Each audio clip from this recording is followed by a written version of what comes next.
እነሆ የቤት ባለቤት የመሆን ህልሞን እውን የሚያደርግ ልዩ የምስራች! የመጀመሪያ ዙር የልዩ ቅናሽ ዲስካውንት ሽያጭ ጀመርን። በ5 ዓመት ውስጥ 5 ፕሮጀክቶችን አጠናቆ በማስረከብ ብዙዎችን የቤት ባለቤት ያደረገው ጀምቦሮ ሪል ስቴት አሁን ደግሞ በቦሌ ቡልቡላ እጅግ ቅንጡ አፓርትመንቶችን ይዞ መጥቷል። በ15% ቅድመ ክፍያ ብቻ ማለትም ከ1.9 ሚሊዮን ብር ጀምሮ በመክፈል ቀሪውን በ15 ዙር የረጅም ጊዜ አከፋፈል ማጠናቀቅ ይችላሉ። 8 ዘመናዊ ሊፍቶች፣ የልጆች መጫወቻና ማቆያ፣ ላይብረሪ እንዲሁም ለአዋቂዎች ጂም እና ስፓ ለእያንዳንዱ ገዢ በነፃ የተበረከቱ ናቸው። ከዚህም በተጨማሪ 40% የተገነባውንና ሳር ቤት ቫቲካን ኤምባሲ አጠገብ የሚገኘውን ቅንጡ የዲፕሎማት አፓርትመንት ከ1.3 ሚሊዮን ብር ቅድመ ክፍያ ጀምሮ በመሸጥ ላይ ናቸው። ልብ ይበሉ፣ ሁሉንም ቤቶቻችንን ሲገዙ ያለምንም የዋጋ ጭማሪ ገንብተን እናስረክቦታለን። ለተጨማሪ መረጃና ግዢ ለመፈጸም አሁኑኑ በ0990 27 27 33 ይደውሉልን። ጀምቦሮ ሪል ስቴት፣ በጊዜ ግቡ።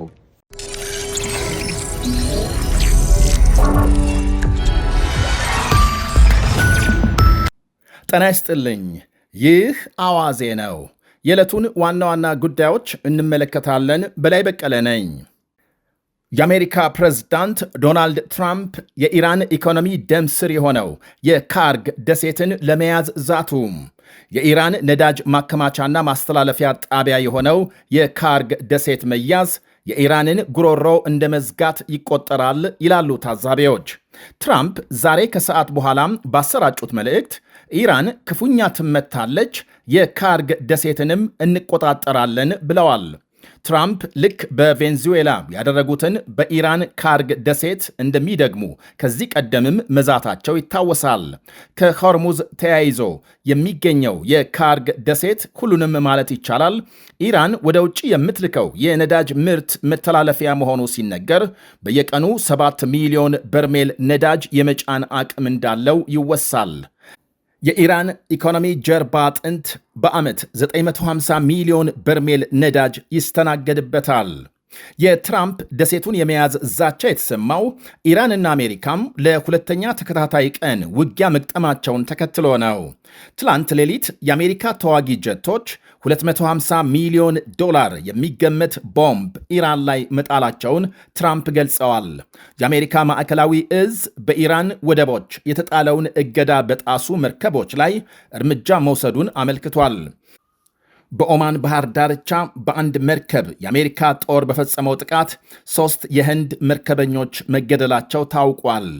የህንድ መንግሥት 3 መርከበኞቹ መጥፋታቸውን ቀደም ሲል ይፋ ማድረጉን ተከትሎ ነው መሞታቸው የተረጋገጠው።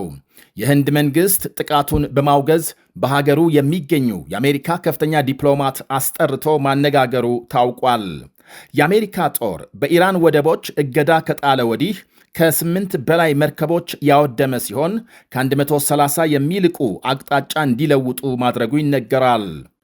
የነዳጅ መርከቦቹን ለመምታት የአሜሪካ ኃይል ዘመናዊ ሄልፋየር የተባለውን ጸረ ታንክ ሚሳኤል መጠቀሙን ሲያስታውቅ ከተዋጊ ሄሊኮፕተሮችና ጀቶች በመወንጨፍ እስከ 11 ኪሎ ሜትር ርቀት ላይ የሚገኝ የትኛውንም ምሽግ ያደባያል ነው የሚባለው።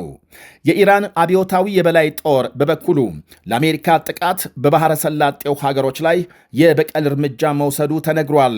በባህሬን፣ ኩዌትና ዮርዳኖስ በሚገኙ የአሜሪካ ጦር ሰፈሮች ላይ ጥቃት መፈጸሙንና አንዲት የ11 ዓመት ልጅ መቁሰሏን ባለሥልጣናት ገልጸዋል። ዮርዳኖስ 20 የኢራን ሚሳኤሎች መታመጣሏን ስታስታውቅ የኩዌት ጦርም የኢራን ድሮኖችን ሲከላከል ማደሩን ገልጧል። በባህሬን በኢራን ጥቃት ቤቶችና ተሽከርካሪዎች መውደማቸውን ባለሥልጣናት አመልክተዋል። የኢራን አብዮታዊ ጦር በኩዌትና ባህሬን 18 በሚደርሱ የአሜሪካ ወታደራዊ ኢላማዎች ላይ ያጸፋ ጥቃት መፈጸሙን ይፋ አድርጓል። የአሜሪካ ማዕከላዊ እዝ አዲስ ባወጣው መግለጫ ሌላ የኢራንን ነዳጅ ሲያጓጉዝ የነበረ መርከብ መምታቱን ገልጧል።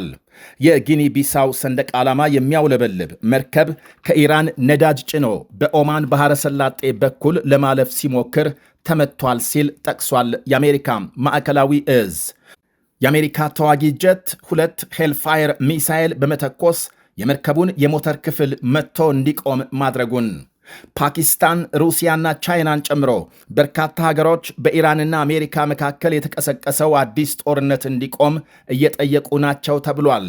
የፓኪስታን ውጭ ጉዳይ ሚኒስቴር የመካከለኛው ምስራቅ ግጭት መባባስ በጣም እንዳሳሰበው በመግለጽ ሁለቱ ተፋላሚ ሀገሮች ውጊያ አቁመው ወደ ሰላም ንግግር እንዲመለሱ ጠይቋል።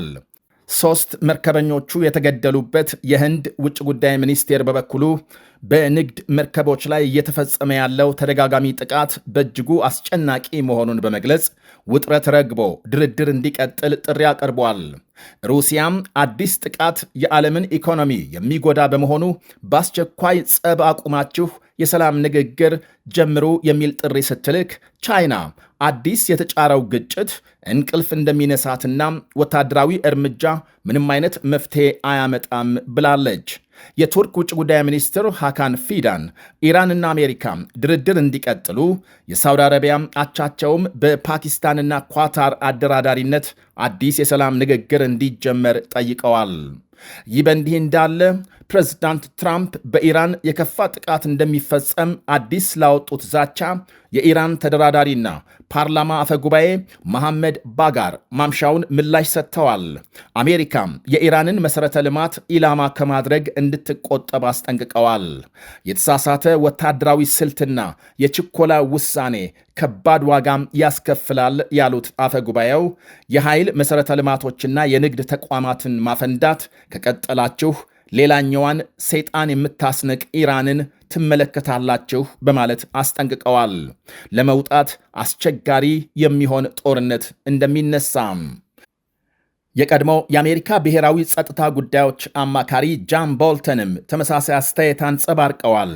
ትራምፕ በተደጋጋሚ የኢራንን የነዳጅ መሠረተ ልማት ለመያዝ ያደረጓቸው ንግግሮች ግልጽ የሆነ ዕቅድ ወይም ስልት እንደሌላቸው የሚያሳይ ነው በማለት ተችተዋል።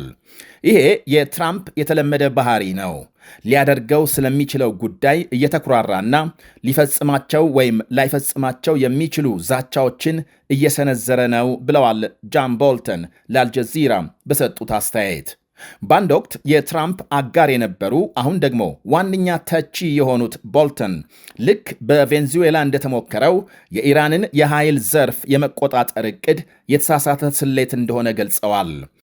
አሁን እውነተኛው ጥያቄ ፕሬዝዳንት ትራምፕ ራሳቸውን ካስገቡበት ቅርቃር እንዴት ማስወጣት ይችላሉ የሚል እንደሆነና ትራምፕ ከፍተኛ ጫና እንዳለባቸው ገልጸዋል።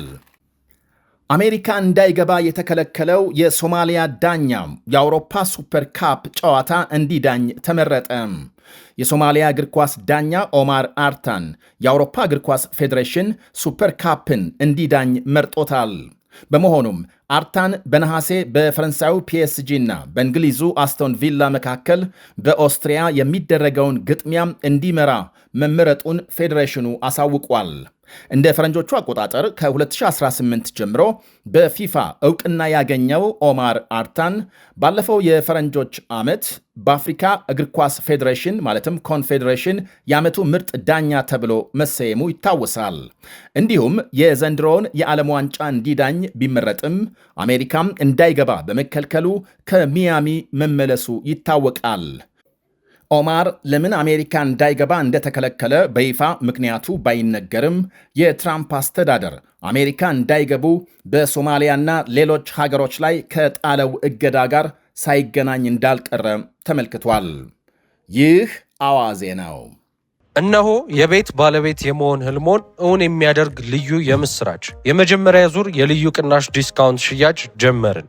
በ5 ዓመት ውስጥ 5 ፕሮጀክቶችን አጠናቆ በማስረከብ ብዙዎችን የቤት ባለቤት ያደረገው ጀምቦሮ ሪል ስቴት አሁን ደግሞ በቦሌ ቡልቡላ እጅግ ቅንጡ አፓርትመንቶችን ይዞ መጥቷል። በ15% ቅድመ ክፍያ ብቻ ማለትም ከ1.9 ሚሊዮን ብር ጀምሮ በመክፈል ቀሪውን በ15 ዙር የረጅም ጊዜ አከፋፈል ማጠናቀቅ ይችላሉ። 8 ዘመናዊ ሊፍቶች፣ የልጆች መጫወቻና ማቆያ፣ ላይብረሪ እንዲሁም ለአዋቂዎች ጂም እና ስፓ ለእያንዳንዱ ገዢ በነፃ የተበረከቱ ናቸው። ከዚህም በተጨማሪ 40% የተገነባውንና ሳር ቤት ቫቲካን ኤምባሲ አጠገብ የሚገኘውን ቅንጡ የዲፕሎማት አፓርትመንት ከ1.3 ሚሊዮን ብር ቅድመ ክፍያ ጀምሮ በመሸጥ ላይ ናቸው። ልብ ይበሉ፣ ሁሉንም ቤቶቻችንን ሲገዙ ያለምንም የዋጋ ጭማሪ ገንብተን እናስረክቦታለን። ለተጨማሪ መረጃና ግዢ ለመፈጸም አሁኑኑ በ0990 27 27 33 ይደውሉልን። ጀምቦሮ ሪል ስቴት፣ በጊዜ ግቡ።